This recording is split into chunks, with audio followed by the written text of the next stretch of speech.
জনাব তারেক রহমানের সরকার আপনারা দেখেছেন যে স্নাতক শ্রেণী পর্যন্ত বিনা বেতনে পড়াশোনার সুযোগ করেছেন। গতকাল আপনারা দেখেছেন যে পিঙ্ক বাস সার্ভিস চালু হয়েছে।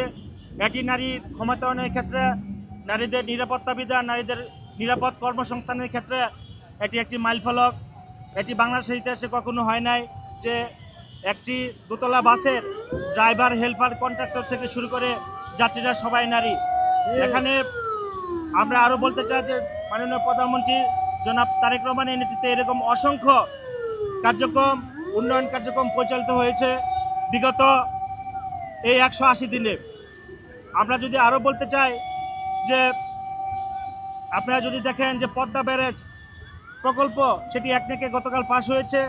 তিস্তা ব্যারেজ প্রকল্পের কাজ চলমান রয়েছে এবং বাংলাদেশে বিদেশি বিনিয়োগকে আকৃষ্ট করার জন্য মাননীয় প্রধানমন্ত্রী জনাব তারেক রহমান প্রাণপণ চেষ্টা করেছেন।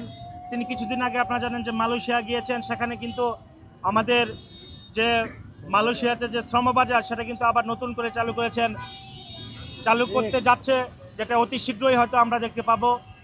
এবং চীনে আমরা দেখেছি যে বিনিয়োগ, বাংলাদেশ বিনিয়োগ কার্যালয় নামে একটি প্রতিষ্ঠান চীনে খোলা হয়েছে বিনিয়োগকে আকৃষ্ট করার জন্য।